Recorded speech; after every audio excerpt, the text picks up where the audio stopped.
Ahora le aprieto esto y está grabando. Perfecto. Estamos entonces listos para continuar.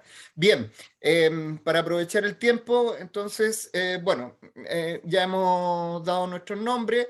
Le estamos hablando desde una fundación ciudadana, una organización ciudadana que se llama Fundación Memoria Histórica.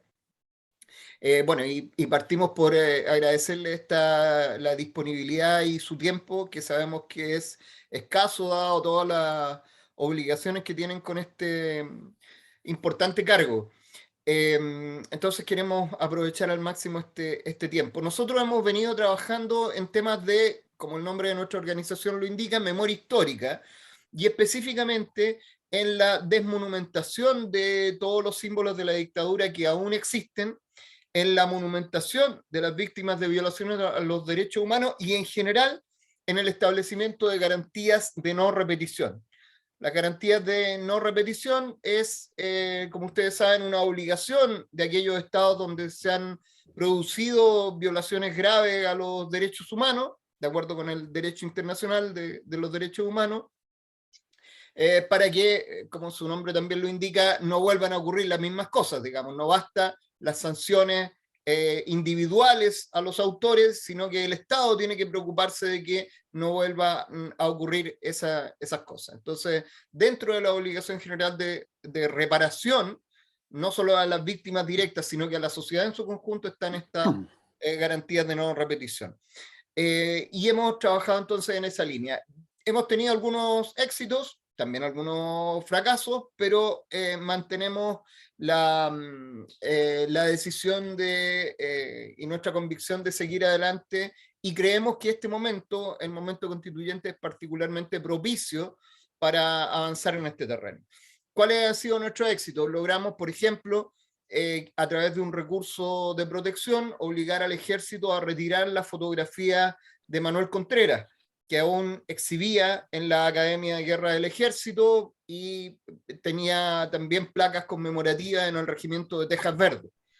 Se dio una muy interesante discusión judicial, el ejército se mantuvo hasta el final aferrándose a estos símbolos, pero logramos un muy buen fallo de la Corte de Apelaciones de Santiago, que fue ratificado más bien procesalmente, sin meterse mucho en el fondo, por la Corte Suprema.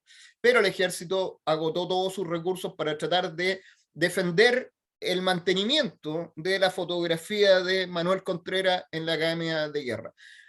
Por supuesto, para nosotros era un símbolo nefasto, porque lo mostraba como un noble militar más, un militar decente más, que había ocupado un cargo en la Academia de Guerra y que por lo tanto era un ejemplo de militar a seguir, como todos los demás que estaban ahí en esas galerías. Y bueno, Manuel Contreras ha sido el criminal más grande de la historia de Chile, atendía las sentencias que recibió. A esta altura ya debe estar compitiendo, capaz que le haya ganado Krasnov, porque como sigue vivo, sigue recibiendo condenas, digamos. Entonces, pero está ahí puntuando en términos de los más grandes criminales de la historia de Chile. En las derrotas, hemos tenido una derrota hasta ahora con la Armada de Chile, cuando intentamos obligarlos a retirar el monumento que mantienen a Toribio Merino en el Museo Marítimo en Valparaíso. Ese monumento fue erigido en el año 2002, siendo presidente de la República don Ricardo Lagos y siendo ministra de Defensa doña Michelle Bachelet. Digo esto porque también ahí hay una responsabilidad de los gobiernos de la postdictadura, que toleraron muchas de estas cosas. Sufrimos una derrota ahí, porque esto tiene que ver también mucho con la sala en que cae de las cortes de apelaciones, digamos. Si tocan buenos ministros, podemos tener ministros progresistas, ministros comprometidos con los derechos humanos, podemos tener un buen fallo, así como hay otros que son muy conservadores y derechamente partidarios aún de la dictadura. Y fue el caso que nos tocó en este recurso contra Merino, con el ministro Juan Cristóbal Mera como ministro presidente de la octava sala en su momento de la Corte de Apelaciones. Pero vamos por la revancha, y la semana pasada justamente se acogió a tramitación un nuevo recurso que presentamos en contra del comandante en jefe de la Armada por el mismo tema, por la misma estatua. Renovamos la causa a propósito del cambio de comandante en jefe. ¿Ya? Si bien es cierto, la petición es la misma, se la hacemos a una autoridad distinta y por lo tanto, ante esa nueva negativa de una nueva autoridad, renovamos las condiciones para interponer el recurso y fue admitido a tramitación y ya se le pidió informe a este nuevo comandante en jefe. Yo había tenido la oportunidad de conversarlo con él porque nosotros, bueno, queremos conversar con todo el mundo esto, entendemos que conversando se entiende la gente y habríamos esperado que en los mandos militares hubiese una mayor reflexión a esta altura, con una mucha mayor distancia histórica, como para dar paso en este camino de las garantías de no repetición, pero desgraciadamente no la ha habido. Y han seguido, siguen hasta hoy, hasta estos días, aferrándose a estos símbolos. El caso de la Armada es particularmente grave, yo diría que se lleva el premio, digamos, en términos del culto a la dictadura, porque no solamente mantiene esta estatua en el Museo Marítimo, además le dedica una sala especial de ese museo a Toribio Merino, así como uno de los grandes marinos de la historia de Chile. Además tienen un busto en la Escuela Naval, que lo detectamos hace poco, no lo conocíamos, pero nos llegó la información y ya hicimos nuevamente una solicitud administrativa al comandante en jefe para el retiro. Nos van a decir que no y vamos a interponer otro recurso de protección respecto de ese busto, que es particularmente dañino, ¿no es cierto? Porque está al interior de la Escuela Naval. No hay homenajes a todos los comandantes en jefe como uno pudiera pensar, que es como una cosa histórica, digamos, como un registro. No, lo hacen explícitamente a Merino, como una adscripción político-ideológica a un determinado periodo de la historia. Entonces, por eso es particularmente nocivo, porque ahí se están formando los nuevos oficiales de la Armada de Chile. Entonces se perpetúa este culto a la dictadura.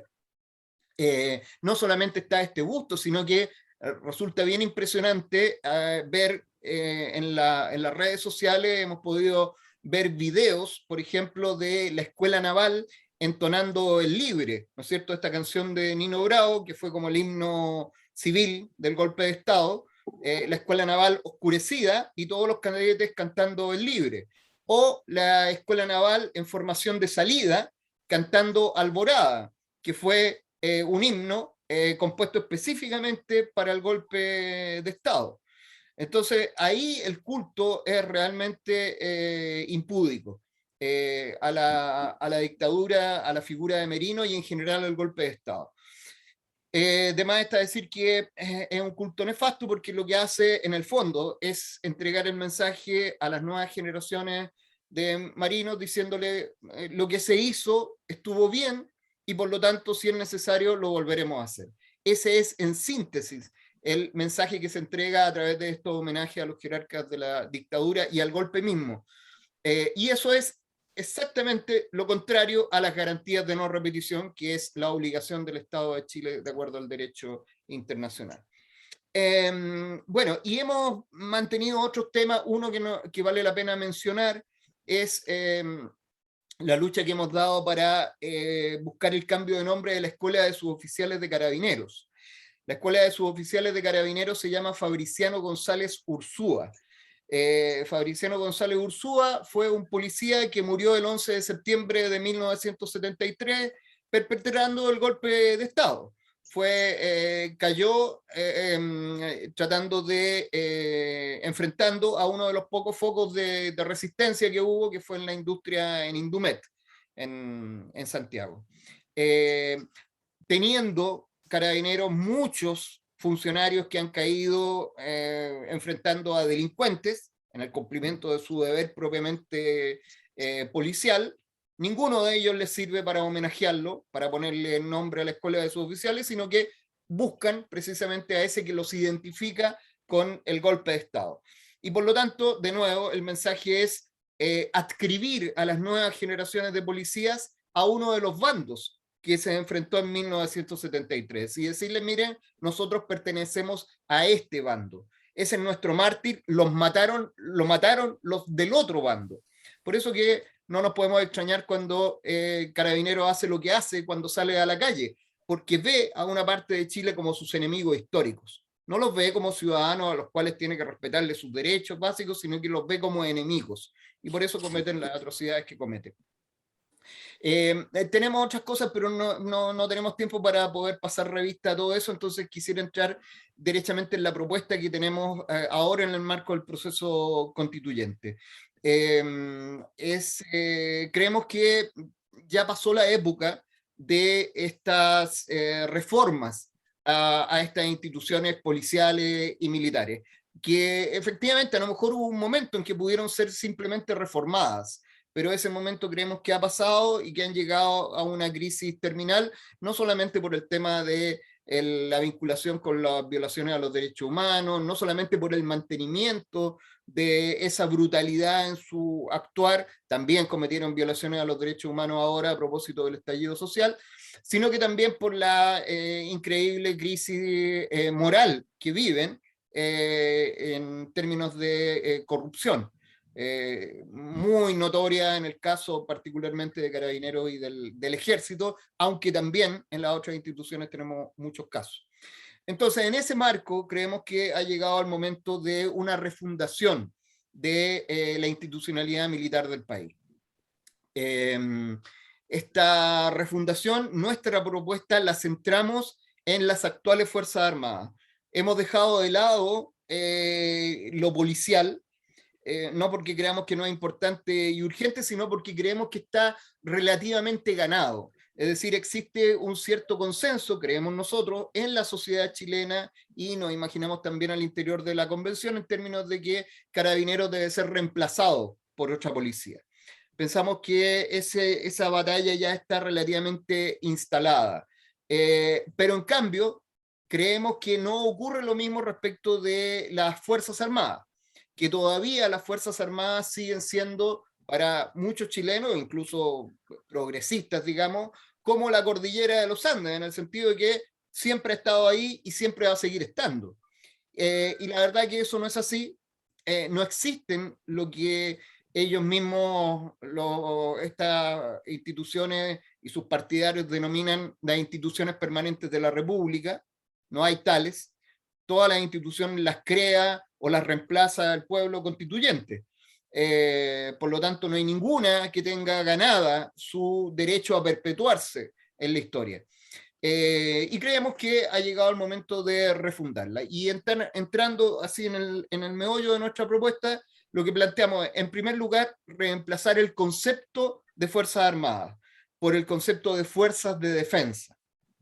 Esto con dos objetivos. Uno, para remarcar su carácter defensivo, por lo tanto nunca ofensivo. Y segundo, para recalcar que esa defensa no tiene que ser solamente armada, sino que debe ser polivalente, es decir, debe contar con equipos, con instrucción, con doctrina para servir al país ante otro tipo de amenazas más allá de las bélicas. Los desastres naturales que nos ocurren tan seguido, que son tan importantes en nuestra historia y donde necesitamos fuerzas militares que estén en condiciones de apoyar. Es cierto que las actuales Fuerzas Armadas lo hacen, pero lo hacen, decimos nosotros, como lo hace un poco el marido en la casa el fin de semana, ¿no es cierto?, que ayuda con las labores de la casa. Entonces decimos, no se trata de que ayuden, debe ser parte de su misión esencial, la defensa polivalente.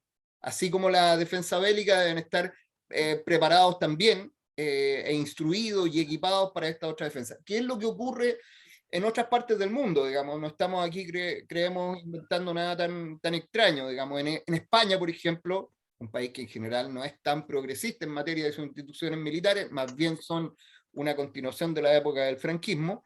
En España, el Ejército del Aire, como denominan allá la Fuerza Aérea, tiene como una de sus misiones el combate a los incendios forestales.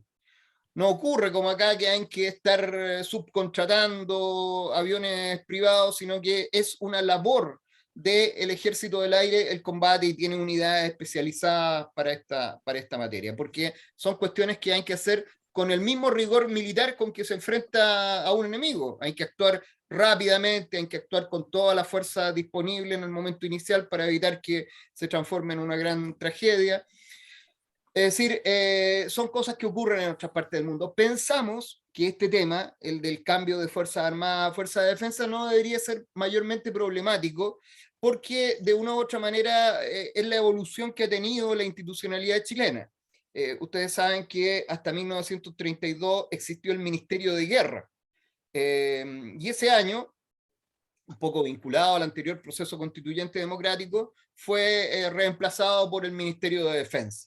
Hasta hace pocos años, como 10 años, un poco menos incluso, existía la Subsecretaría de Guerra, que era la subsecretaría encargada de los temas del ejército.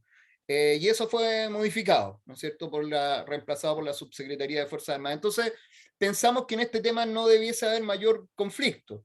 De hecho, nos ha tocado conversarlo porque estas reuniones se las hemos pedido a todos los convencionales y nos ha tocado con algunos del sector más conservador que ustedes puedan imaginarse. La conversamos con el convencional Arancibia y en este punto él al menos no manifestó mayor objeción. Le parecía relativamente lógico este cambio. Donde sí manifestó mucha objeción en la parte que viene ahora, que es el reemplazo de cada una de las instituciones por nuevas instituciones militares. En reemplazo del ejército, proponemos una fuerza de defensa terrestre, con ese nombre; en reemplazo de la Armada, una fuerza de defensa naval; y en reemplazo de la Fuerza Aérea, una fuerza de defensa aeroespacial. Esas tres como las nuevas instituciones de defensa profesionales de Chile. Y ¿Cuál es la adscritas, segunda, perdón, la de la Armada? Fuerza de Defensa Naval. Fuerza de Defensa Naval, y la tercera Fuerza de Defensa Aeroespacial. Ya no es nada de ciencia ficción, ¿no es cierto?, que lo espacial está muy vinculado a los temas militares, digamos, y por lo tanto un país hacia el futuro tiene que incluirlo dentro de su ámbito de defensa en esa área. Y adscritas a estas instituciones profesionales, proponemos la existencia de cuerpos de Guardia Nacional, ¿ya? Como fuerzas voluntarias. Aquí tampoco estamos planteando nada tan extraordinario, digamos. De hecho, la Guardia Nacional existió en Chile hasta comienzos del siglo XX. Con ese nombre, con el nombre de Guardia Nacional. Y existe hoy día en muchas otras partes del mundo. El caso más conocido es el caso de Estados Unidos, ¿no es cierto?, donde cumplen funciones tanto en materia de mantenimiento de orden público, cuando hay situaciones muy graves, como en el caso de emergencias naturales, digamos, en ese otro tipo de desastres. Se denominan los Weekend Warriors, es decir, personas que dedican un fin de semana al mes para ir a entrenarse, para actualizar sus conocimientos y estar en condiciones de ser movilizados si es que el país lo requiere. Esa es la idea de los cuerpos de Guardia Nacional que planteamos adscritos a las instituciones profesionales. Y decimos adscritos para eliminar un poco el fantasma que surge inmediatamente en el sector conservador, que dice, quieren un ejército paralelo para poder enfrentarse con el ejército regular. No, no queremos ningún ejército paralelo, queremos fuerzas profesionales confiables. Y por lo tanto, para fuerzas profesionales confiables no es necesario levantarle ningún ejército paralelo. Por eso decimos adscritas a estas fuerzas profesionales, vinculadas con ellas, coordinadas con ellas permanentemente. Ese es el esquema de nueva institucionalidad que proponemos. En esto de la Guardia Nacional, de hecho, tampoco es una absoluta novedad con lo que existe en Chile. En Chile existe la Reserva Nacional, ¿no es cierto? Pero que son personas que han hecho el servicio militar y que están en condiciones de ser movilizadas. Lo que hablamos es de darle mayor identidad y darle también una mayor sistematicidad a su entrenamiento, de manera que estén en condiciones efectivas de ser movilizados. Y el otro problema es que esta Reserva Nacional es utilizada por las Fuerzas Armadas como un elemento de relaciones públicas y para vincularse con los sectores que le interesa vincularse, particularmente con el poder económico. Yo aquí uso, cuando me toca hablar de esto, uso esta imagen como para graficar esta situación, que es la de uno de nuestros reservistas, ¿no es cierto? El señor Andrónico Luksic es oficial de reserva del Ejército de Chile. Hizo un curso especial que tiene el ejército para los altos ejecutivos de grandes empresas. El CAOR, curso de aspirantes oficiales de reserva, al cual no puede entrar cualquier chileno, al cual no se puede postular cualquier persona, sino que ellos invitan a quienes quieren que formen esto y que son los grandes, los dueños de Chile en definitiva. La Armada tiene un sistema muy, muy similar. Entonces, esta es la nueva institucionalidad. Creemos que están dadas las condiciones para avanzar en esto, si bien es cierto un cambio profundo, es una ruptura cultural necesaria respecto de aquellas instituciones que nunca pidieron perdón por lo que hicieron y que, es más, lo reivindican, como los ejemplos que le habíamos dado, y es un cambio que creemos que están dadas las condiciones para hacerlo precisamente por las normas constitucionales vigentes. Esto de los 2/3 es precisamente algo que permite que si 1/3 de convencionales no quieren que el ejército, que la Armada, que la Fuerza Aérea estén en el proyecto de nueva constitución, no están en el proyecto de nueva constitución. Y entonces eso, creemos, genera las condiciones para un diálogo donde se puede hablar con el resto del sector y decirle, miren, si estas instituciones ya no van a estar, hay dos posibilidades: o que no digamos nada sobre el tema de defensa, o que nos pongamos de acuerdo ahora en una nueva institucionalidad que nos represente a todos y que no sea más la institucionalidad de una parte de Chile contra otra parte. Eso, hay una parte transitoria de esta creación que quisiera pedirle a Javier si la puede explicar brevemente. Sí, muchas gracias, Mariano. Saludar al convencional y su equipo. Y bueno, generalmente los ejemplos históricos, cuando ha habido refundaciones de este tipo, siempre cito el tema de Alemania, cuando Alemania Occidental tuvo que crear su fuerza de defensa, el Bundeswehr, tuvo que utilizar de alguna manera personal que había servido en la Wehrmacht, que era el aparato de defensa en la época hitlerista.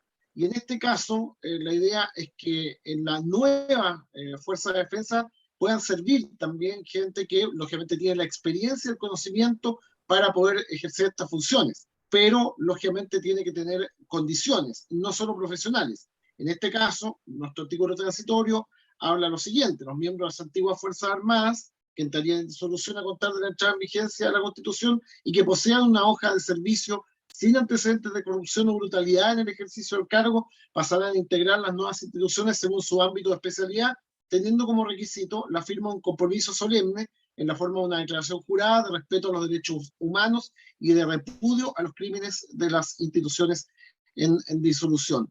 Eso efectivamente, que no lo quiere afirmar en su momento, si esto efectivamente concluye en una norma constitucional, no podría integrar la nueva fuerza de defensa, porque demostraría un compromiso ideológico, lógicamente, un compromiso de culto a la anterior institucionalidad que creemos está comprometida ideológicamente. Justamente lo que queremos es una nueva fuerza de defensa que principalmente esté comprometida con la democracia, porque en el fondo es el valor, creemos, principal y lo que debe proteger la institucionalidad del Estado al pueblo de Chile, el derecho que siempre tenga el pueblo de Chile de poder elegir el sistema que quiera darse de gobierno y a sus autoridades. Ese es un poco el sentido del artículo transitorio, pero eso también deja la puerta abierta para que cualquiera de las anteriores integrantes pueda, lógicamente, continuar su carrera militar.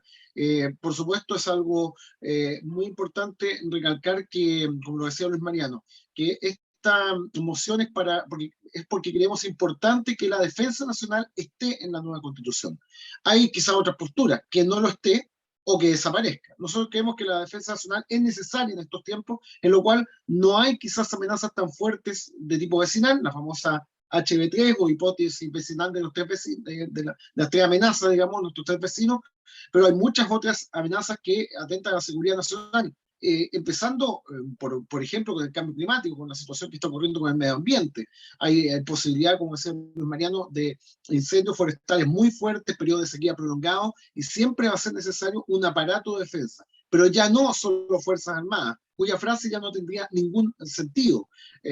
No nos hemos referido al tema policial, como dice Luis Mariano, porque efectivamente ya hay un consenso. Pero el nombre de todas las instituciones armadas de Chile tiene nombre Fuerzas Armadas y de Orden. Ojalá en un futuro sea Fuerzas de Defensa y Seguridad, lo cual englobaría en un sentido mucho más amplio a este tipo de instituciones. Muchas gracias. Yo le agradezco mucho la presentación, para mí bastante detallada, sobre el tema, en gran medida porque no soy especialista, ¿no? Y no me he abocado a estos temas. Tampoco estoy en la comisión que va a tratar estos asuntos. Yo estoy formando parte de la comisión sobre sistema de conocimiento, cultura, ciencia, arte. En ese lado estoy, en que vamos a tratar principalmente la educación. Y en este sentido, veo yo que la educación tiene mucho que ver, porque tenemos que crear, ¿no es cierto?, en los estudiantes ese gusto, ese disfrute de la paz, ¿no? Yo creo que los seres humanos no somos lobos para el hombre. Yo creo que nosotros tendemos a ser solidarios, colaboradores. La experiencia de cualquier niño o niña es colaborar. Después viene la enseñanza del adulto que dice, no, esto es tuyo, no lo prestes, ten cuidado, cierra la puerta, etc. Entonces vamos creando esa imagen de que el otro es peligroso. Hay muchos pueblos en la historia de la humanidad que han sido enormemente solidarios con ellos. Hay un estudio antropológico muy interesante que lo han llamado así como el impacto de la hacha de piedra. Se lo relato brevemente, ¿no? Llegan los misioneros, como llegaron a tantas partes, intentan cristianizarlos y en el proceso descubren, se dan cuenta que quien fungía de jefe, pero el jefe no tiene la connotación que tiene hoy día, ¿está claro? Es una persona que él le pasa un hacha de piedra a un miembro de la etnia para que la use en su trabajo. Posteriormente se la pasa a otro y a otro. Y estos curas, con la lógica europea, mandan pedir a Europa hachas de hierro y cuando le llegan muchos meses después le dan a cada persona un hacha. Y se provoca un desmorone, se desmorona, digamos, todo el sistema económico y social de ese pueblo. Lo que hacía el hombre al pasar el hacha de uno en uno era justamente regular la riqueza que podían tener. Entonces, mucho de esto es tan precario porque basta una situación menor. Y miren, otro caso. En el noroeste canadiense, un pueblo de cazadores y vendedores de pieles tienen una vez al año una ceremonia en la que invitan al mejor cazador, por lo tanto el que tiene más pieles para vender, por lo tanto el que se va a enriquecer o a adquirir más poder que sus compañeros, a que queme las pieles y se empobrezca. Y en compensación le dan atribuciones sociales de respeto, admiración, etc. Que es tan poderoso que el tipo prefiere quemar las pieles antes que ir a venderlas. Saben que el próximo año el tipo nuevamente le va a ir bien, pues sí es bueno para eso. ¿Se fija? Claro. Pero es una manera en que este pueblo, ojalá todavía lo hagan, ¿no? Han logrado controlar aquello. Estos dos ejemplos ¿Me son permite, simplemente... don Sí. Carlos, un ejemplo que es muy similar a eso? ¿Ah? En el norte de Chile, entre las comunidades aymara, existe una práctica muy similar que consiste en que al más adinerado del pueblo, al que le ha ido mejor, se lo nombre el alférez y es el que tiene que encargarse de financiar todas las festividades de sus patrones. Ahí hay una mezcla, ¿no es cierto?, con la Iglesia Católica, digamos. Entonces tiene que financiar eso. Y en ese financiamiento se vuelve pobre, digamos, se vuelve igual que todos los demás. Y el ciclo Bueno. se reinicia. ¿No es cierto? Es un mecanismo de repartición de la riqueza, de celebración de la vida también, muy similar un poco a lo que usted nos cuenta. Es decir, vivimos en una cultura occidental que no es la única Claro, alternativa. claro. Bueno, le agradezco con el ejemplo que lo voy a empezar a usar, así que otras gracias, ¿no? Eso nos muestra, ¿no es verdad?, que el hombre no es lobo del hombre, pero sí en ciertas culturas nos transformamos en el enemigo del otro y tenemos que armarnos y viene todo este tipo de complicaciones. Entonces, para mí esto ciertamente me abre muchas perspectivas y no cabe duda que yo no quiero, ¿no?, que el país siga teniendo estas tensiones. Y le digo más, creo que la mayor parte de los convencionales estamos en esta misma postura. La mayoría, la mayoría. Incluso creemos que el tercio, la derecha no tiene el tercio, ¿no?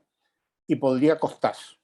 No obstante, hay que reconocer que son habilísimos para tergiversar. Pero hasta el momento no han podido. En las votaciones que hicimos reglamento, pero era una cosa ya, incluso alguien de la derecha dijo, bueno, pero ¿por qué ya, para qué seguimos votando si está todo ya como establecido? ¿No es verdad? Y en la Comisión de Consulta Indígena, en donde yo participé, ahí uno fue muy preciso, dijo, todos estos puntos que hemos votado nosotros, votémosle de una vez, porque las posturas eran arrolladoras en contra de las propuestas de hecho. Pero lo importante no es si vamos a ganar esto o no vamos a ganar, sino cómo esto lo trabajamos, ¿no es verdad? Para que podamos ser capaces de crear una nueva institucionalidad respecto a esta fuerza. El nombre de fuerzas de defensa, ¿no es cierto?, me parece muy interesante. Yo personalmente soy partidario de que no existan fuerzas armadas, ¿no? Esa es mi postura en general. Y que los dineros que invertimos en defendernos y en litigar en las cortes internacionales, mejor los destinamos para ver cómo nos hermanamos con los de al lado, de tal manera de convertirnos en una suerte de Estado federado de América del Sur o lo que fuera. Pero bueno, esa es mi postura. Pero desde esa postura yo leo muy bien lo que me están diciendo ustedes, ¿sí? Y me voy a informar más para tener más argumentos, aunque yo no voy a estar en esa comisión. Por lo tanto, yo voy a ver resultados de esa comisión y no tanto en esto. Pero en lo que respecta a educación, ciertamente que nosotros queremos una concepción educativa holística que descanse en una concepción del ser humano como un ser lúdico y como una persona que propende a aprender en colaboración con el otro. Fíjense que hay tantos estudios de distintos pueblos en los cuales cuando tratan de que los niños le gane al otro, no entienden de que un juego sea ganarle al otro. ¿Se fija? El juego es para disfrutarlo, no para ganar al otro.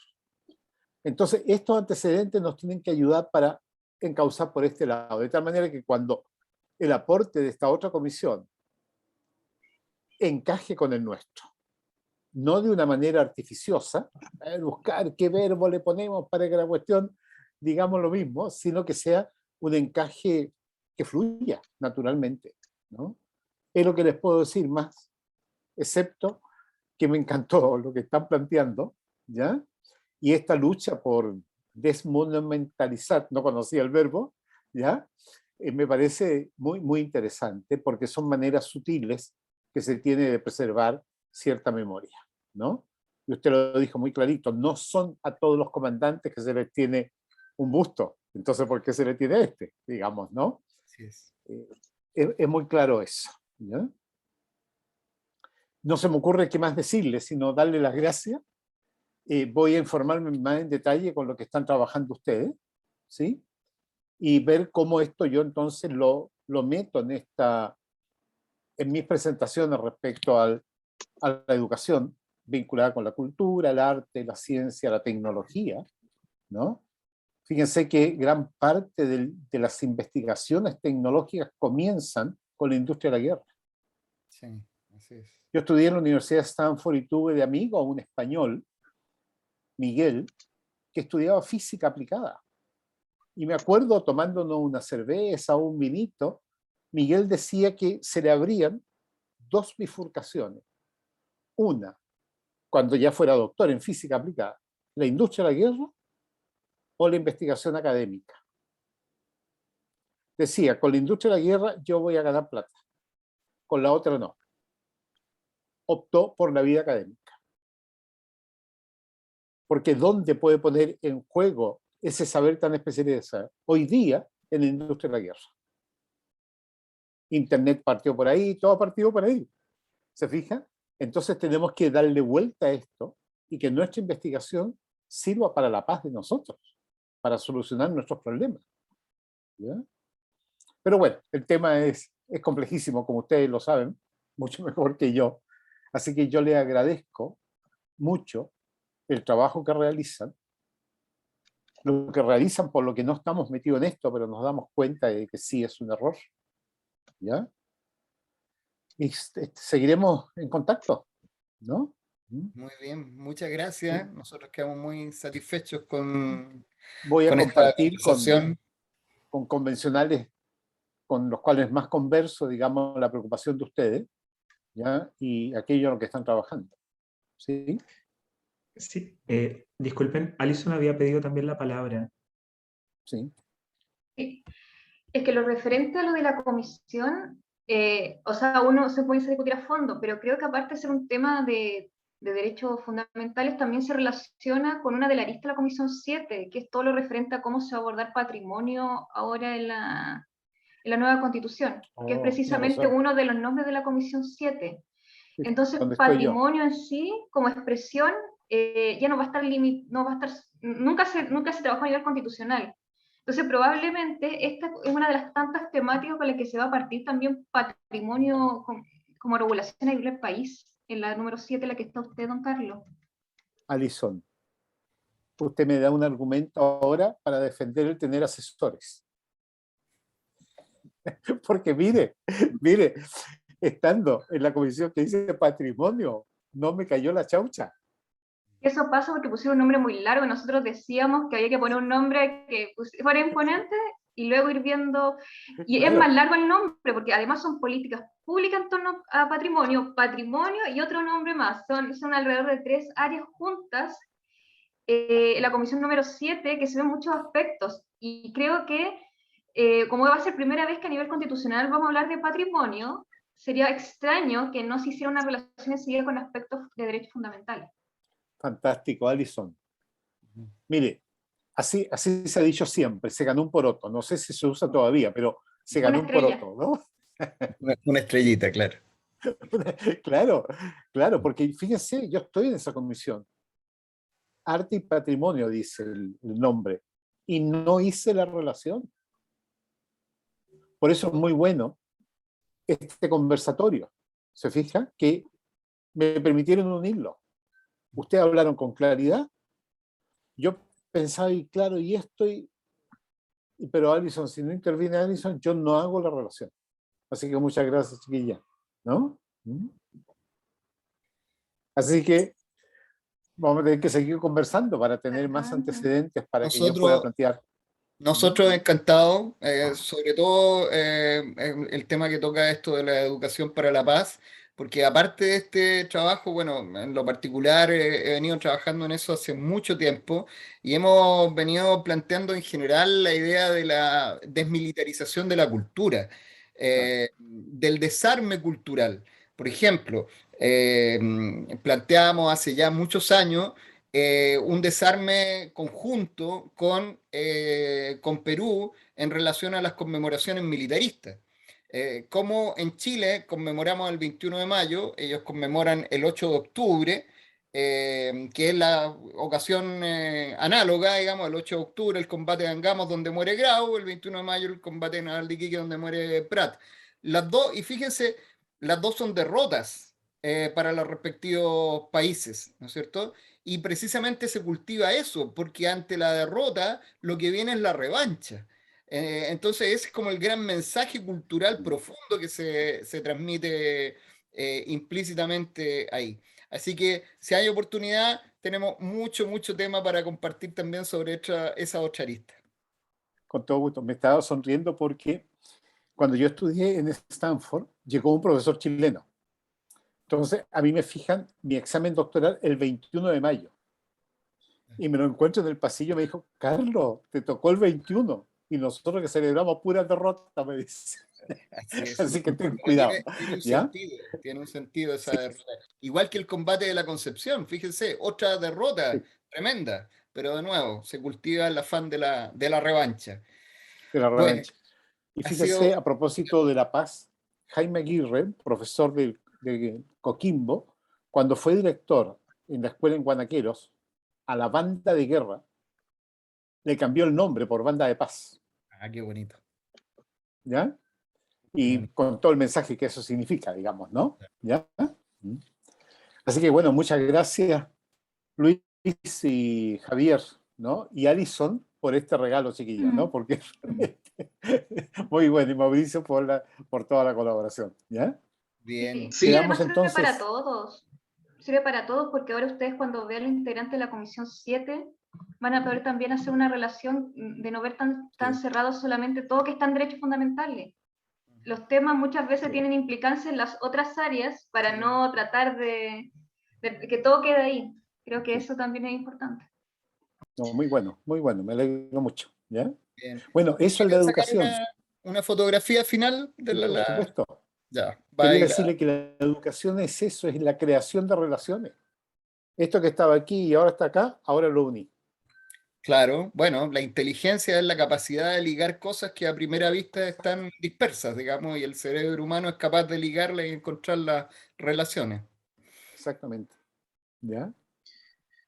Bueno, Bueno, muchas yo gracias. también quiero, sí, yo también quiero agradecerle y le quería pedir un favor especial si Alison me puede dar un correo, porque yo sé que lo puede poner en el chat, pero como estoy con el teléfono, se me puede dictar un correo para enviarles la propuesta, cosa que la puedan leer, tengan el documento, lógicamente, y como se llama esto, lo puedan ver con detención. Entonces, quedo atento. Mauricio, el mismo que nos pidieron la reunión para el equipo, ¿no? Esos son para todos. Justamente, Se lo dictan para que nosotros lo busquen en la lupita del Gmail. se lo mando por el chat. Si me lo puedes dictar, Ah, idealmente. es Carlos Calvo Constituyente ¿Ya? D5 de distrito 5 @gmail.com. Es el correo que utilizamos como equipo. Sí. Y también se le puede Perfecto. dar el correo de la convención. Que es, Calvo, sí, ese me lo sé. Calvo @ chileconvención.cl. Perfecto. Calvo @ chileconvención.cl. Por si acaso, Perfecto. casi todos los correos de los constituyentes es la inicial de primer nombre y el apellido. Yo no me he dado el Perfecto. trabajo de revisarlos todos, pero por ahí le achuntan, ¿ya? Debe ser así. Y si no le va a rebotar, ¿ya? Ya pues, Bueno, un gusto, ¿ah? Un un gusto, ha sido gusto. muy grato. Seguimos en Muchas contacto. gracias, Que muchas estén muy gracias. bien. Sí, Chao, y gracias chao. por Chao, la que estén muy atención. ¿Ah? bien. Adiós. Chao, chao. Muchas Ya. gracias. Muchas gracias, Mauricio. hasta luego.